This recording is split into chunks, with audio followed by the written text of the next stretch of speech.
Hey guys, Hayden Fox with 21st Century Equipment. Today we're standing in front of a model year 26 616R See & Spray Ultimate. A couple big things that are coming to the 26 and priors that we are pretty excited about, we've been asking for a long time. The first thing that we're going to look at here, which is tough to see, but we've got a completely redesigned AutoTrac Vision system on these machines. In the past, we had a singular camera that mounted up here on our boom cradle.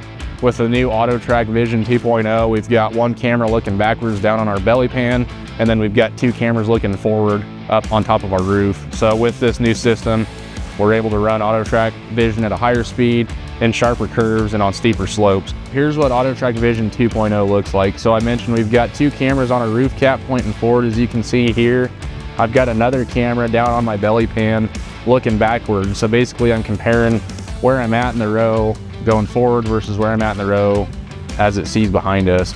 The other thing that we can do here, we've got the same offsets that we've had in the past, but now we also have a slope offset. So if we're running in some real severe slopes, I can adjust how the system responds on those slopes. So AutoTrac Vision is compatible with anything from a 20 to a 40-inch row spacing. And really the ideal use case for AutoTrac Vision is an inch or two post-emergence up to almost a canopy. Basically the system has to be able to see the ground in relation to the crop. If we canopy and we can no longer see the ground, then we won't be able to use AutoTrac Vision anymore. The other big thing that we're real excited about, this machine doesn't have it on it yet. Deere released a precision upgrade kit to move the center frame cameras on See & Spray sprayers from the rear of the machine to the front of the machine. So what it does is essentially there's just another bracket that gets added kind of right in here. That's about 3 feet long on each side.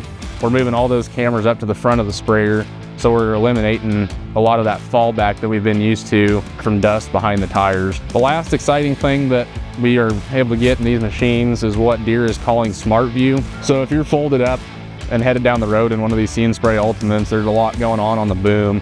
So obviously visibility is a concern. With SmartView, now we've got one camera on the inner to outer joint on the boom on each side.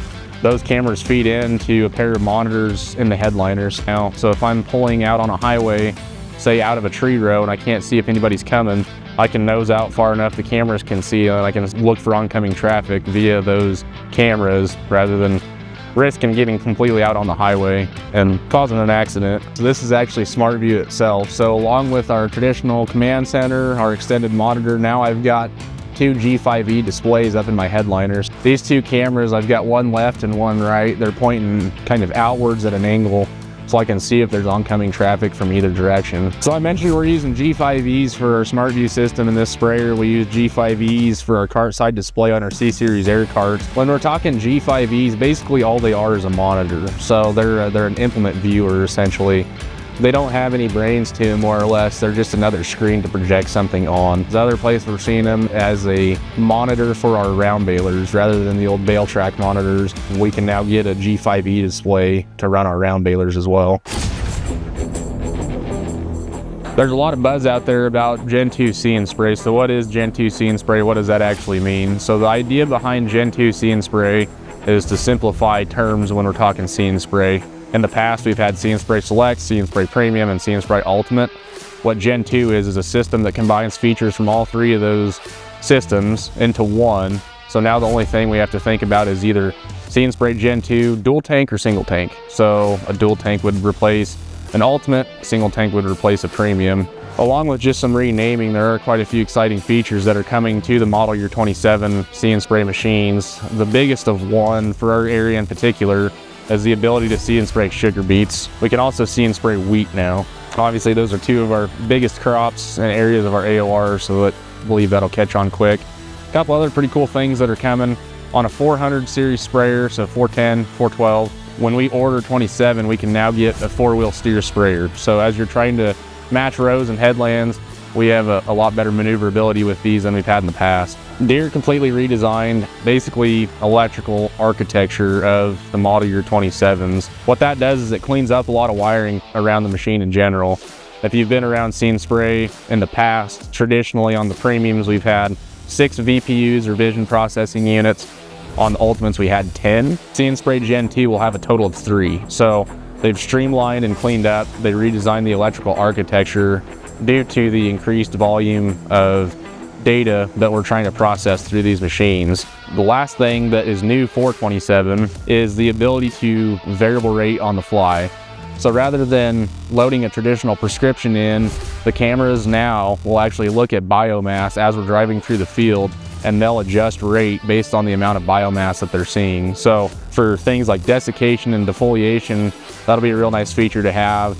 And then if we get into some cases, fertilizing wheat or top dressing wheat, for example, there could be a potential there to see some benefits from the variable rate capabilities as well. The other neat feature that we've been asking for model year 27 is the ability to add a light kit to these sprayers so we can spray at night.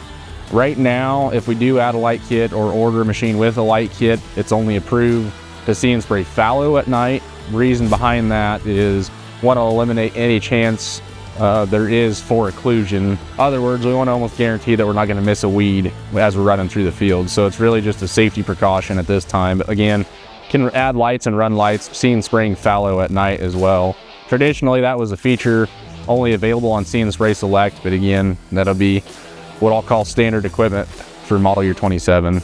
As you're thinking about the growing season ahead and you're questioning if See and Spray could be a fit for your farm, the machine that we're standing behind today is one of our demo sprayers. We also are very fortunate to be getting a dual product model year 27 See and Spray machine.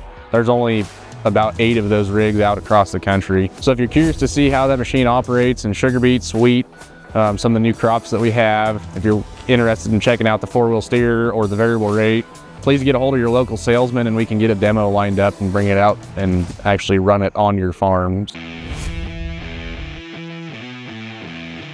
Hi, I'm Hank Jackson with the Precision Ag team, and one of the main focuses with the 2026 High Plains Ag Expo is PUKs and the ability to update a lot of your older equipment to utilize some of the new technologies and the new features that you see on new machines. Stand in front of a sprayer that has See and Spray Premium PUK kit on it. For sprayers, there's also a couple other PUKs that we're able to do. You can put Exact Apply nozzle bodies, you can do Ink Pro, which is individual nozzle body control. You can also do Reclaim Resert.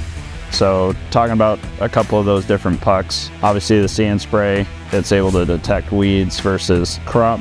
So you're able to see chemical savings when you're not doing a big broadcast spray across the field. You're able to just spray where the weeds are at. When we talk about Exact Apply and Ink Pro, that's adding nozzles that are pulse width modulating to control drift, apply that chemical in a more precise area, as well as turning each individual nozzle into its own section. So when it comes to overlap, you're not having to hang a boom over one side, but rather each individual nozzle is going to shut off as you come into coverage. So your overlap, you'll see a lot of savings there. And then when we talk about reclaim and pressure recirculation, the days of backing up to a bar ditch and having to spray out 20-30 gallons to get your boom primed are kind of behind us. We're able to prime that boom with a lot less product. We're able to keep a consistent flow out to the full width of the boom, and then also to reclaim that product back to the tank. So if you're done for the day, you don't want to spray out that expensive chemical, you're able to reclaim that back into the tank. So for See and Spray Premium, we're able to do that on